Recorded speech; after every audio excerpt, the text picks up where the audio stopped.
You thought you could get rid of me by my laptop breaking, and my microphone being turned all the way down, and my disc tray breaking, but you couldn't. You can't keep the A-side down. I'm back. You're mad. Big Mac. Anyway, welcome back, everybody. I'm really happy to be back. That 808s and Heartbreak video is never going to see the light of day because I recorded over 40 minutes of audio and had absolutely no sound whatsoever. And as far as I know, there's no way I'm able to recover it because somehow my microphone got turned all the way down or like broke or some shit. But the computer's fixed, and I thought, what better way to come back than on a big video? Something I've been wanting to do for a while, but it was kind of hard to whittle it down. I was originally going to do a top 10 of my favorite albums of the 2010s decade, but I heard so many amazing albums in the 2010s that 10 just didn't cut it. So I'm going with the top 15 favorite albums of the 2010s decade. I am counting everything from 2010 to 2019. 15 albums. I'm only doing one per artist, or else it would be filled up with Kanye and Weezer and 21 Pilots. It would be a pretty full list. So I'm doing one per artist, and of course, there are a lot of really amazing artists and albums. I could not include in this list. I had to cut. So make sure you check out the description below, where I am going to put in all of my honorable mentions. And yeah. Now, getting to the list itself, a couple rules, like I said. I am only including one per artist because I just don't want it to be all filled up with the same artist. I feel like it wouldn't be as fair. And also, I'm going to try and edit this video in a different way, so if things are a little weird, I apologize. I'm going to try recording separate videos instead of recording them all at once, making my life a little easier so I don't go insane. This video might be a little long. I didn't prepare much for it. I just kind of thought about the list, listening to a certain album on here, and thought, hey, this should be how I come back. And also, if you haven't ever watched my channel before, this is going to give you a really good idea of what my taste in music sounds like. And also, I'll get to show off a little bit of my vinyl collection, because if I have these albums on vinyl, I typically like to show them when I talk about them. So, that'll be happening. Enjoy.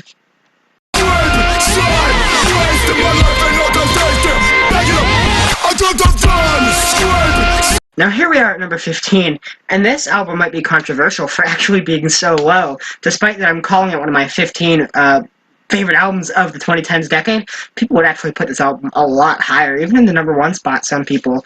And of course, every pretentious music nerd has this as one of their best albums of the decade, and that is Death Grips, The Money Store. This album is a certified hood classic at this point. I love this thing, and there's so much energy that you can feed off through all of these songs. Songs like Get Got and Hacker and I've Seen Footage or Bitch Please. All of them just exude so much energy the entire time, and part of that is not only the industrial beats that are, it's like the musical version of cocaine, to be quite honest. I know a lot of people my age really like 100 Gecs. Imagine a song like the beat on Money Machine, but about 1,000 times crazier and more aggressive. And that paired with MC Ride's amazing performances on this album. He is such a captivating frontman and rapper. He just screams most of the time, but he has a really good flow, and he just really sells some of the anger on this album. And the energy is just so good the entire time. Absolutely insane how good a lot of this album is. Now, we live in an era where industrial hip-hop isn't necessarily hard to come by, but in 2012, when this thing came out, it was one of a kind. I still think it does stand head over heels above any other industrial hip-hop album I've heard. Even albums like Cherry Bomb and Yeezus that I don't mind. I think this album stands highly, highly above all the rest of them, just because its flow, the amount of energy you get off of it, and its ideas about living in a big city in a post-apocalyptic world. And it's just a lot of fun to listen to, and the energy is just so high on this entire thing. And also, a lot of the hooks on this, for this not being a pop-appealing album whatsoever, the hooks on this thing are so catchy. I listen to this album and I think about it all day long. Songs like Get Got and Blackjack, Hustle Bones, I've Seen Footage, Bitch Please, Hacker, you just get those hooks stuck in your head, especially Hacker. I'm in your area, I'm in your area. And this really shows how you infuse different genres right, because they pulled from so many different inspirations. The band's producer, of course, produces for, like, industrial bands and stuff, while their drummer, Zach Hill, is a jazz musician, and MC Wright, of course, is a rapper. And they take the hip-hop, they take the industrial, the jazzier ideas, and then blend them together with ideas of punk rock and heavy metal and industrial and hip-hop. Take all these things and blend them together, and you get something so crazy and so one-of-a-kind that it's really hard to put to words how good this album is. But it is. It's like the musical auditory version of Cocaine, and I cannot highly recommend The Money Store enough. So, yes, The Money Store is my number 15th favorite album of the 2010s decade. Loud, industrial, energetic, and exciting. Good stuff.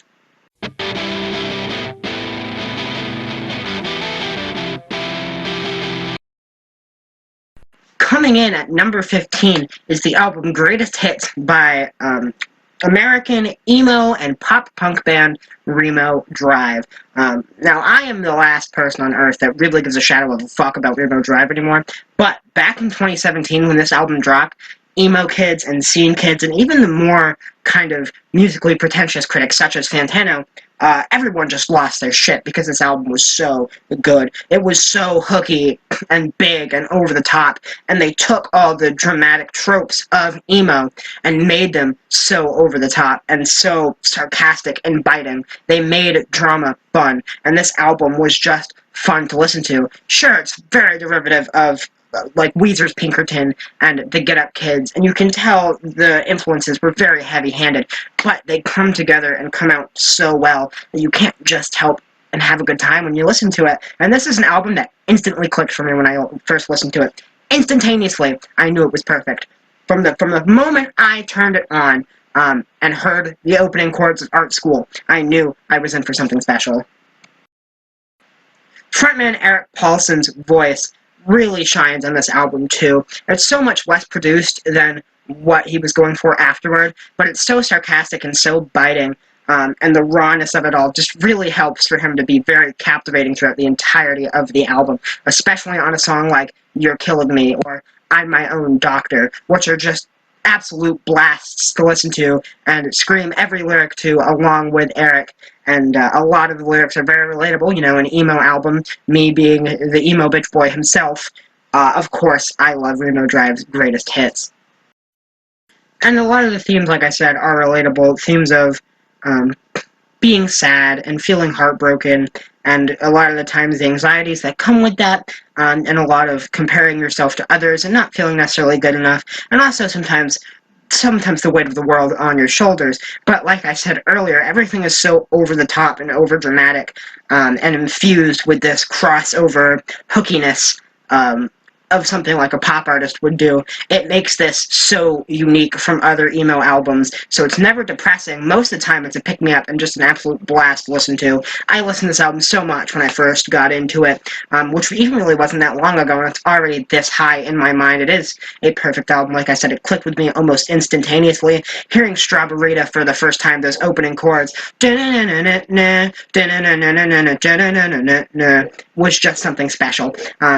And absolutely got me hooked on this band immediately. Even if some of their newer stuff does not hold up to 2017's Greatest Hits, Greatest Hits is still always going to be a masterpiece, in my opinion. One of the best emo albums of all time, which is saying a lot, considering it's not even the best emo album on this list. You'll see later. But the fact that it made it on here, and, you know, topped so many other amazing albums that came out this year, and it's a classic, and I know in 20 years people are going to be talking about Greatest Hits. Even if Reno Drive fades out, this was their golden hour, and it will continue to be talked about for years. It's an emo masterpiece, and it's not even the best emo album to come out in 2017 either, if that gives you a hint to what's coming up. But for best tracks on this album, you've got the opener, Art School, where he talks about going to a school and associating with all these artsy people, you know, how they all think they're so good and so amazing. He's like, oh, you're too cool for me? That's fair. And then goes into a song like Hunting for Sport, where he's comparing a girl to a hunter, almost like the most dangerous game, how he's pretty much like being destroyed by this girl and pretty much she's killing his heart as a hunter would hunt and kill an animal. A very nice little comparison there, a nice little metaphor, if you will, very witty. And this entire album is very witty. I mean, take a look at a track called You're Killing Me, where the sarcasm and the bitingness is just so over the top. You make me want to start smoking cigarettes so I die slowly. Anything that's bad for me, you're killing me. That is peak angst, infused with so much beautiful sarcasm that it's just so much fun to listen to. So, yes, Remo Drive's Greatest Hits is a pretty spectacular album. I also really love the song 4-Star Crash Test Rating, where he says, to this girl that she only likes him because he's safe, and only comes to him really when, she needs something, because she knows he's always going to be there. With his 4-star crash test rating, only likes him because he's safe. And I think that's a neat little idea, and I love the lyrics in that song with lines like, the bags on my eyes are getting heavy, or the feelings I have are getting scary, I wonder how serious they are, I find myself always comparing, what good has that done me thus far? And the way Eric delivers that line just hits me every time, and I'm like, yeah, Eric, me too, man. Why do I compare myself? And it's just something that if you're an emo kid, you need to hear Greatest Hits. Very good stuff. So I've been doing a good job of making them think. Wow, it's almost like I'm recording this hours after the last part. Coming in at number 13 is After Laughter by Paramore. Now, I absolutely love this album. It's my second favorite Paramore album. My first favorite being Brand New Eyes. And the reason Brand New Eyes isn't on this list is because it came out in the 2000s. And this is the 2010s. I've got this vinyl, courtesy of my sister, as a Christmas gift a few years ago now. I've got it on a nice pink vinyl. Show that off. It's very nice. I absolutely adore this album. I think it's amazing in most ways. I think it's one of Paramore's best, as I just mentioned. Now, this album has a very interesting dynamic. Sound-wise, sonically, it's very inspired by 80s new wave. It's very 80ish, very poppy. It's pretty much a pop album. It's got your synthesizers, your poppy bass lines, your peppy sounds and chord progressions and major keys and everything. It's definitely a very happy sounding album in most places, but the lyrics are so dark and so depressing. Probably the darkest Paramore's ever written. I think somebody needs to check to see if Haley's okay after she wrote this album in 2017, because you've got some dark shit going on in this girl's head. The opening lyrics of this album are, all that I want is to wake up fine. Tell me that I'm alright, that I'm not gonna die. Walking around with a little rain cloud hanging over my head, and it ain't going down. This is dark. Haley is very sad. It was written after her divorce with her husband, Chad, who was the guitarist for another pop-punk band, New Found Glory. But I think the juxtaposition of the very poppy, new wave, upbeat instrumentations with the super depressing and dark lyrics are absolutely wonderful. A song like Rose-Colored Boy is a banger, but in reality, it's a super dark song about just needing to be sad. It's about being so depressed that, you can't even see through rose-colored glasses anymore. Even though there are people around you who are trying to make everything a good situation, you just can't, and you just want them to leave you alone and let you cry. But not to say all these songs sound super happy. There's 26, which is a super beautiful acoustic ballad, almost not unlike Misguided Ghosts from Brand New Eyes.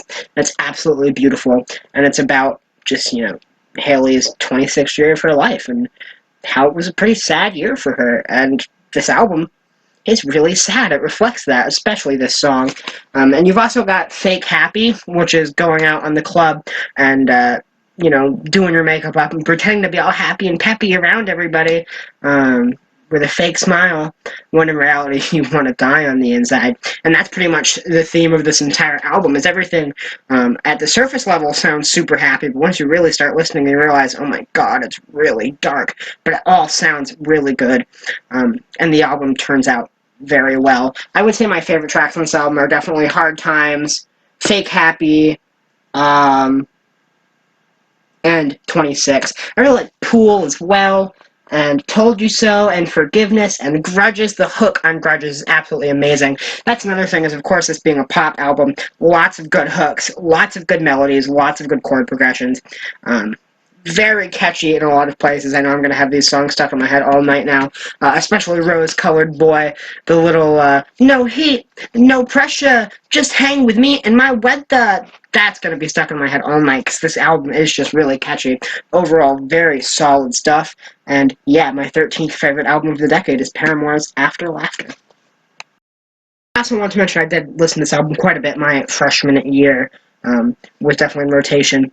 This was in rotation a lot my freshman year, and a song like Fake Happy pretty much defines my life. Someone, it's out there. And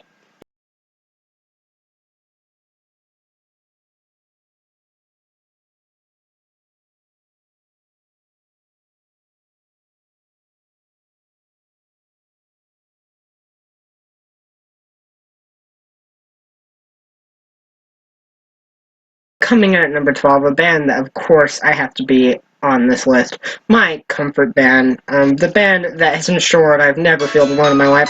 Oh, that's my alarm going off. Whoops. It's 21 Pilots with Vessel. I listened to this album so much in my freshman year of high school. Pretty much every day, actually. Especially at lunch sometimes. I only had a couple of friends in my lunch class, and sometimes the three of the people I sat with weren't there. So, I would be by myself, and I would throw on Vessel. So that means I heard Ode to Sleep almost every day my freshman year, and I have a special connection with that song to this day. It got me through my first year of high school. It gets me through my problems to this day. Much of 21 Pilots music does, but Ode to Sleep remains my favorite song by them because of the connections I have with it. But every song on this album is amazing. To Holding On to You, Migraine, Car Radio, of course, is a classic. Tyler, writes so poetically on this song. I ponder if something great my lungs will fill and then deflate. They fill with fire, exhale desire. I know it's dire my time today. And I love how Tyler writes these lyrics. It's about someone literally stealing his car radio, and then he has to drive back and forth in silence, and in this silence it leaves his mind to wander back and forth and think about all the dark things in his life. His mind stays and fixates on the things that make him sad, and he focuses only on his anxiety and depression, and how without his radio and in that total silence, all he feels is sadness and doesn't have anything to mask or try and distract himself from the pain. As he says, he's forced to deal with what is real. I have no distraction. I have to face what is real. And that is some deep shit right there. And a lot of these songs deal with a lot of those issues. Yeah. A lot of this album does delve into ideas and themes about anxiety and depression and insecurities and insomnia and migraines and all these things with the human mind. It's also a very playful sounding record. It's very upbeat and very fun to listen to, very engaging. Kind of like After Laughter, but not as much. Quite as sad, because whereas After Laughter is just sad, this album is very comforting. The playful nature mixed with these dark themes isn't so much a juxtaposition, rather the more playful nature of these songs, both lyrically and musically, is kind of a reminder that even though things suck, even though you feel very insecure and have these problems of anxiety and sadness and depression, that things do get better, and it's not all bad. And that's where this album really gets me, is that even though it's writing about these sad things, it's still so playful and makes you feel good inside when you listen to it. Like a song like Screen or The Run and Go, are both these very playful, kind of upbeat songs where Tyler is being silly while he's rapping. He's talking about how his flow sucks. So yeah, it's very uplifting, very nice to listen to. Definitely a comfort album for me. All of 21 Pilots stuff is, but this is the one I have connected to most over the year. I definitely debated putting Trench on here instead of Vessel. I think Trench is probably the better album, but Vessel is the one I have more of a personal connection to. Amazing songs, like Trees is an amazing track. It's not the closing track, but I feel like emotionally it's like the peak of the album. And it reaches that big crescendo where the music explodes. And let's talk about the genres on this album, because while I would say it's mostly alternative pop and alternative hip-hop, it definitely kind of infuses a lot of different dance elements and EDM and house, and it's got, alternative rock and emo and all of these different genres kind of blended into one to make this really just amazing album. Through and through, I don't think there's a bad song on this album. Maybe the closest thing to a mediocre song is the little ukulele ballad House of Gold, which Tyler wrote for his mother, which is a sweet little song, but it's not the best on the album, but everything else is great. Semi-Automatic, Trees, Truce, Guns for Hands is an amazing song that has an amazing little breakdown near the end, which is just a moment of absolute bliss, to be quite honest. Yeah, so Vessel, very good. I don't know if I shut it off, but of course I do have it on vinyl, and I've got it on clear vinyl, so yeah. But overall, Vessel, very solid stuff. I would definitely recommend listening to 21 Pilots' back catalog if you're ever sad or in a bad mood, because it always puts me in a better mood, especially this album, which I might actually have to listen to after this. It's been a minute since I've actually listened to it. I've been coming back to Trench and self-titled mostly lately, but Vessel is very good. I actually almost find this as to be a bit of a concept album in a way about not being able to sleep. It's starting with Ode to Sleep. And there are a lot of themes of the night and sleeping and the darkness. And it opens with, I wake up finding Dandy, but then by the time I find it handy, yada yada, Ode to Sleep about, he can't sleep, he wants to. The dark's not going to take prisoners, he's staying awake. And then the song Truce ends, now the night is coming to an end. And there are a lot of different kind of references to the night and sleep and all that throughout the entire album. So I find this to be a concept album about Tyler being an insomniac and not being able to sleep at night. And while he can't sleep, he's up with his thoughts all running through his mind. You've got Holding On To You, thinking about, his vices and stuff. He's holding on to them. He can't necessarily get rid of it. He's got migraine. He gets a migraine because he can't sleep. He's so tired. House of Gold, he's thinking about, oh my God, what's going to happen to my mother and the people I love. Car Radio is obvious. The silence, it leaves his mind to wander because he's up all night. Screen, The Run and Go, Fake You Out. Guns for Hands, talking about how he thinks about kids kill themselves and stuff, and how it'd be better if their guns were fists and they wouldn't be blowing their brains out. Trees, and then ends with Truce, of course. Maybe I'll do a deeper video on that, but that's what I have to say about Vessel, an amazing kind of pop, emo, inspired, hip-hop, alternative, indie album. You really can't put a genre on Tyler Joseph and Josh Dun and the stuff they do here, but the electronics sound great, super playful, great bass lines, great drumming, really just a very solid album, and unlike really any other album you're ever going to hear, because 21 Pilots is just a very unique.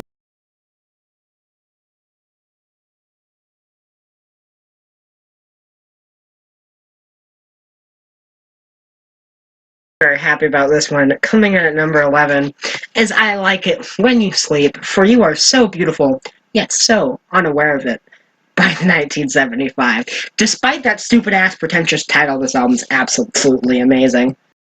This album is a bit of a behemoth. It's 70 minutes long, 17 tracks, quite a bit to get through. There's a lot of stuff here, but it's definitely worth it, because this is one of the best pop albums I've ever heard. And not only is it pop, it experiments with a lot of different sounds of ambience, and a lot of different soundscapes, very, like I said, very ambient, especially in that middle half where a lot of the more instrumental-based tracks are a little more spacey, a little dreamier, a little more out there. We've got songs like Please Be Naked, Lost in My Head, the title track, all very good tracks in their own respect. I do enjoy pretty much every single one of them. Almost every song on this album I do really like. And a lot of that middle section I didn't like at first, but I ended up growing to really love, especially the song Loving Someone, which has become one of my favorite 1975 songs over the years.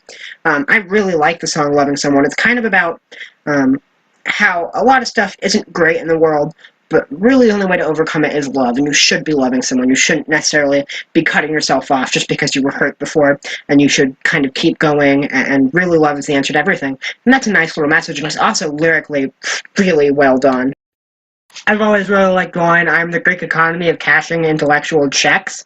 I don't know why that one has just always stuck with me. And the song is also very interesting sounding. It's got what almost sounds like, those like old-timey pianos, like what you hear on a song like the Beatles' Rocky Raccoon, or you hear in like an old Western movie, the old-timey piano. They've got something that sounds like that, but completely overdubbed and turned into electronics. I just spent a couple seconds talking, and I don't think it started yet. Whatever. That old-time piano kind of turned into what sounds like electronics, and it just sounds really good. And of course, the lyrics, like I mentioned, that "I'm the Greek economy of cash intellectual checks" is a great lyric. And the song just has that kind of ambient vibes to it. You've got kind of Maddie's very soft vocals throughout the entire thing, and it just makes a very good song. In my opinion, also, you've got some very perfect pop songs on this album, like Ugh, which deals with Maddie Healy's addiction to cocaine. I can't necessarily get over it. And also The Sound, which has an amazing hook.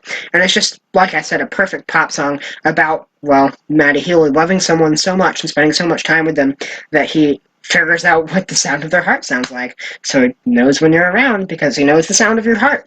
Which sounds a little so sweet, it's disgusting. But it comes out as just this perfect pop song. And a lot of these are very 80s-ish throwback, but with more of a modern, ambient, kind of indie take to it. And probably my favorite pop album of all time, to be quite honest. I do love this thing quite a bit. Specifically, the song Loving Someone.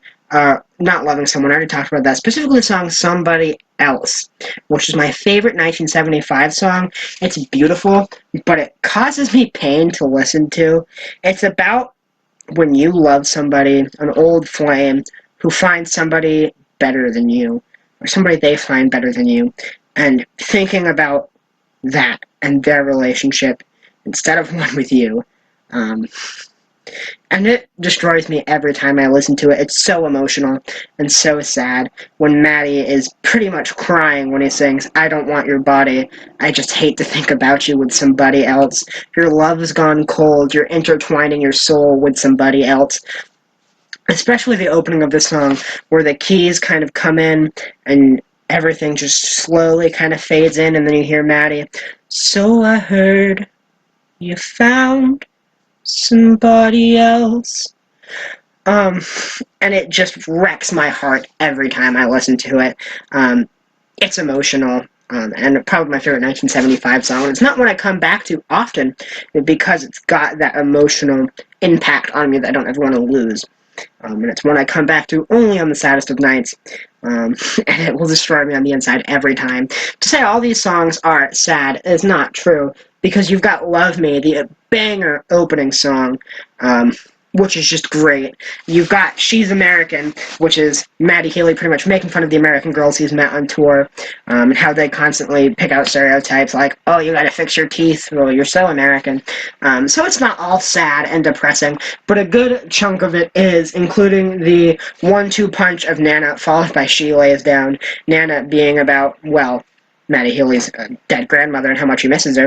And then Somebody Else, this really stripped back acoustic song about Maddie Healy's mother, who chose cocaine over him, and about kind of how she abandoned him and the things she went through during Maddie's childhood. And it's very emotional. A lot of this album is very emotional and very dark in a lot of places as well. It's not an album if really you're faint of heart, even though it sounds like a fun pop album in a lot of places and has that big production, and it sounds like If I Believe You's got like this choir and like trumpets, and it sounds super nice, but it's about Maddie Healy struggling with the ideas of religion and atheism and whether he can truly believe in God or not. So a lot of the stuff is pretty deep on here, and there's a lot to unpack when you listen through I Like It When You Sleep, and for that reason it's one of my favorite albums of the decade. I come back to it quite often despite its length. A lot of the production on it is just so nice. All the electronics and stuff are just so nice onto the ears to keep coming back to over and over again, hence why it's one of my favorite pop albums of all time. Not only does it sound nice, but it's written very nice. I like what Maddie Healy's doing. Sure, it can be a little pretentious, but I think a lot of his lyricism is really good. And a lot of the songs, like I said, just have a very big emotional impact on me, like Somebody Else, like Loving Somebody, like like A Change of Heart, which the synthesizers on that song may sound like a cat meowing, but that's okay. So yeah, I Like It When You Sleep is one of the most emotional albums to come out of the past decade, and it's one I come back to a lot. And one I have also on a colored vinyl that I will get to show you all. I should have probably prepared for this video a little more. That's fine. Let's see, here's that on a clear vinyl. If you didn't tell, I had this idea based off of one album I wanted to listen to and talk about, and you'll know what album that is. But I didn't prepare much for it, and I'm just kind of rambling to the camera off the cuff like I usually do, just with less preparation. I hope I'm amusing you, though.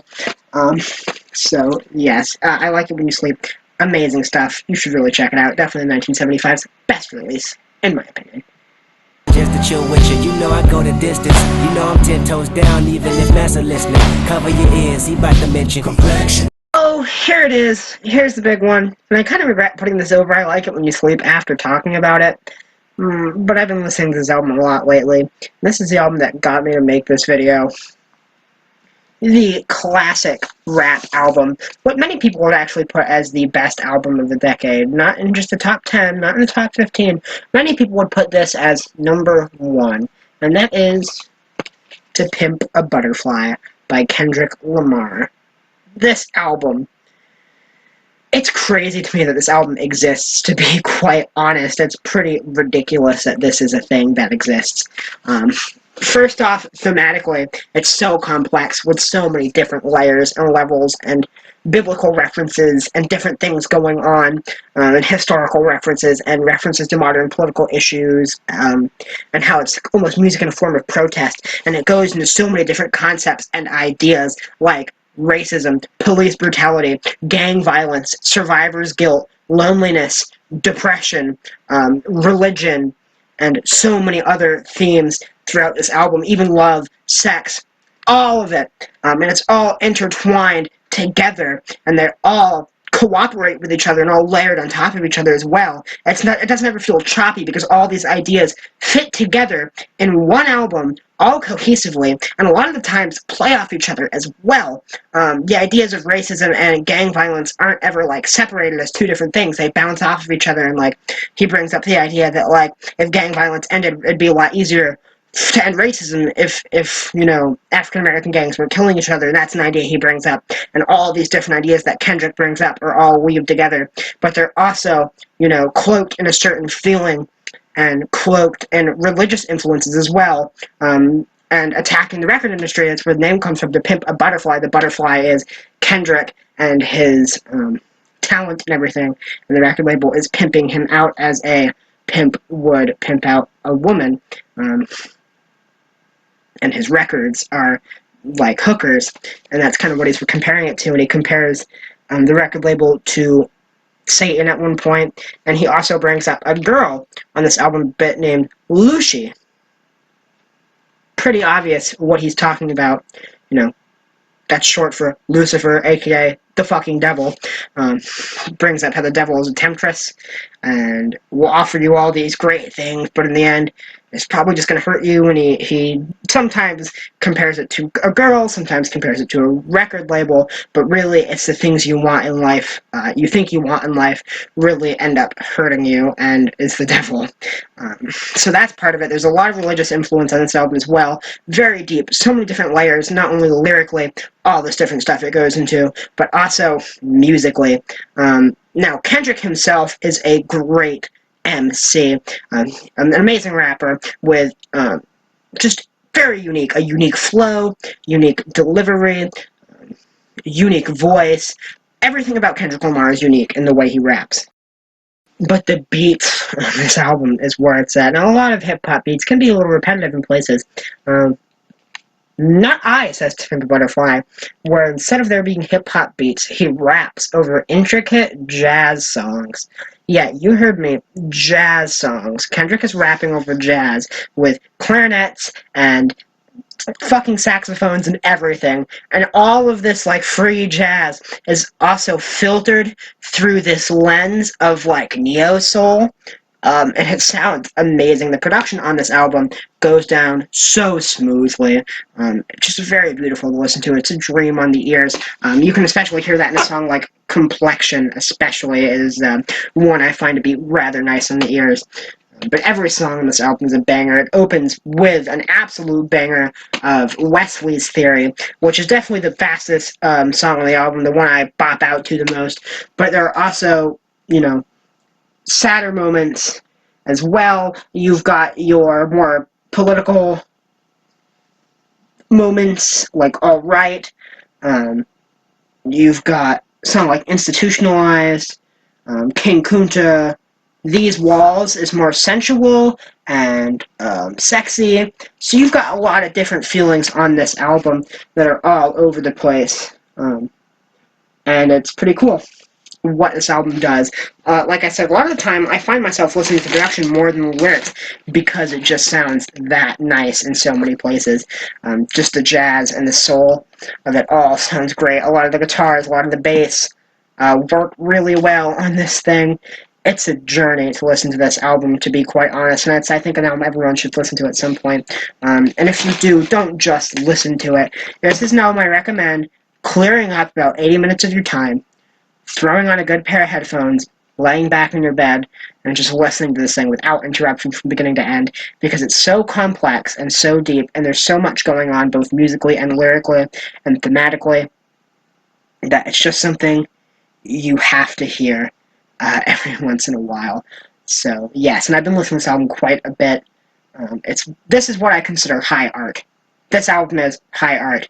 Many people called it the best album of the decade. I believe Pitchfork had it at number 2. Anthony Fantano had it as his number 1 best album of the decade. I believe Mike the Snare had it as his number 1 album of the decade.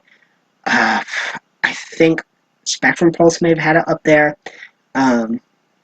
Yeah, really, this is one of the greatest albums ever made. One of the best hip-hop albums ever made. Definitely my second favorite hip-hop album of the decade, as you'll see. There is one more that I think tops this on this list, but To Pimp a Butterfly is amazing stuff. You should definitely listen to it. This album is not overhyped. This album is not overrated. It is high art. It is as good as everyone has made it out to be, and I feel like it is fairly accessible, too. I don't think it's necessarily inaccessible for being so complex and intricate. I think it's not hard to sit down and listen to. If you already have kind of a basis in rap music, it shouldn't be that hard for you to get into. Unlike something else I'd consider high art, like, I don't know, Kid A, this is a lot more accessible, I think, than an album like that. Fun fact, this album would go on to also influence David Bowie to make Black Star his swan song, which just barely missed this list, by the way. Another amazing album. Would really inspire a lot of the sounds on that album as well, which is another amazing album in its own right. If I would have done like a top 20, I'm sure Black Star would have ended up on there. But yes, To Pimp a Butterfly is amazing. Every track on it is good. I guess my favorites would be Wesley's Theory, Institutionalized, All Right, and Complexion. And Mortal Man is a very good closer, all 12 minutes. Even the kind of deep-faked Tupac interview that he does is very good. And also the entire monologue throughout this entire album that keeps coming up over and over again really helps to tie everything together and keep the cohesion going. Every track or two, the monologue repeats, "I remember you was conflicted, misusing your influence," which is pretty much iconic at this point. So yes, To Pimp a Butterfly is not even close to being overrated. Definitely belongs on my top 10 list, really any top 10 list of this decade. We'll go down as a classic, we'll go down as one of the most important albums of all time.